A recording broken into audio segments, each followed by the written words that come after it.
नमस्कार, उत्कर्ष आध्यात्मिक चैनल में आपका स्वागत है।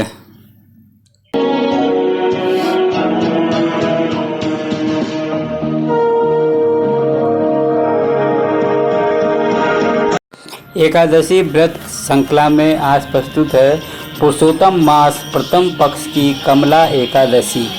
श्री विष्णु के व्रतों में उत्तम व्रत का जो सब पापों को हर लेने वाला है तथा व्रती मनुष्यों को मनवांछित फल प्रदान कर देने वाला है, उस व्रत की कथा मैं आपको सुनाता हूँ। श्री कृष्ण बोले, अधिक मास आने पर जो एकादशी होती है वह कमला नाम से प्रसिद्ध है।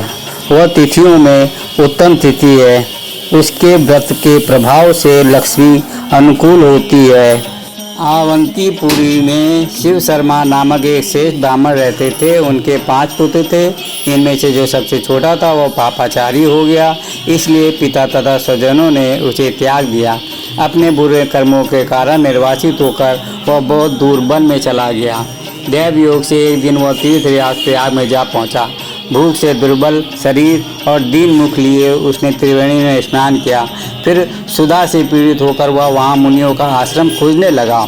इतने में वहाँ हरिमित्र मुनि का उत्तम आश्रम दिखाई दिया। पुरुषोत्तम मास में वहाँ बहुत से मनुष्य एकत्र हुए थे। आश्रम में ब्राह्मणों द्वारा कमला एकादशी की महिमा सुनी, जो परम पुण्यमयी तथा भोग और मोक्ष प्रदान करने वाली थी। जय शर्मा ने विधि पूर्वक कमला एकादशी की कथा सुनकर सबके साथ मुनि के आश्रम में ही व्रत किया। जब आधी रात हुई तो भगवती लक्ष्मी उनके पास आकर बोली, ब्राह्मण, इस समय कमला एकादशी के व्रत के प्रभाव से मैं तुम पर बहुत प्रसन्न हूँ और देवादिदेव श्री हरि की आज्ञा पाकर बैकुंठ धाम से आई हूँ। मैं तुम्हें वर देती हूँ। ब्राह्मण, कमला एकादशी का व्रत पवित्र वस्तुओं में सबसे उत्तम है। इससे दुस्वप्न का नाश तथा पुण्य की प्राप्ति होती है। जैसे मासों में पुरुषोत्तम मास, पक्षियों में गरुड़ तथा नदियों में गंगा श्रेष्ठ है, उसी प्रकार तिथियों में द्वादशी तिथि उत्तम है। समस्त देवता आज भी एकादशी व्रत के ही लोभ से भारतवर्ष में जन्म लेने की इच्छा रखते हैं। व्रत करने वाला पुरुष चक्र सुदर्शनधारी देवादिदेव श्री विष्णु के समक्ष मंत्र का उच्चारण कर भक्ति भाव से संतुष्ट चित्त होकर उपवास करे।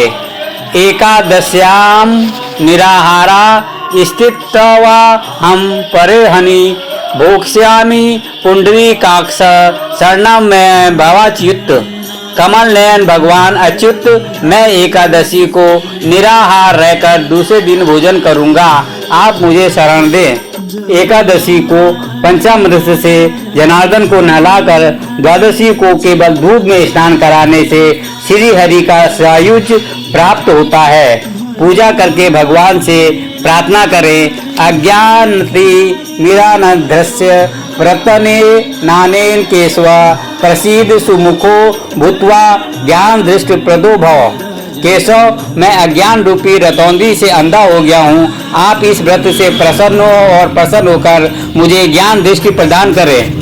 श्री कृष्ण ने कहा, राजन, ऐसा कहकर लक्ष्मी देवी उस ब्राह्मण को वरदान दे अंतर्धान हो गई।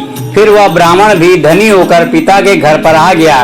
इस प्रकार जो कमला का उत्तम व्रत करता है तथा एकादशी के दिन इसका महत्व सुनता है, वह सब पापों से मुक्त हो जाता है। राजन, जो कलयुग में भक्ति पूर्वक शास्त्रीय विधि के अनुसार निर्जल रहकर एकादशी का उत्तम व्रत करते हैं, वो विष्णु रूप तथा जीवन मुक्त क्यों नहीं हो सकते हैं। एकादशी व्रत के समान सब पापों को हरने वाली तथा मनुष्यों की समस्त कामनाओं को पूर्ण करने वाला व्रत दूसरा कोई नहीं है। दशमी को एक बार भोजन, एकादशी को निर्जल व्रत तथा द्वादशी को पारण करके मनुष्य श्री विष्णु के समान हो जाते हैं। बोलो लक्ष्मी नारायण की जय।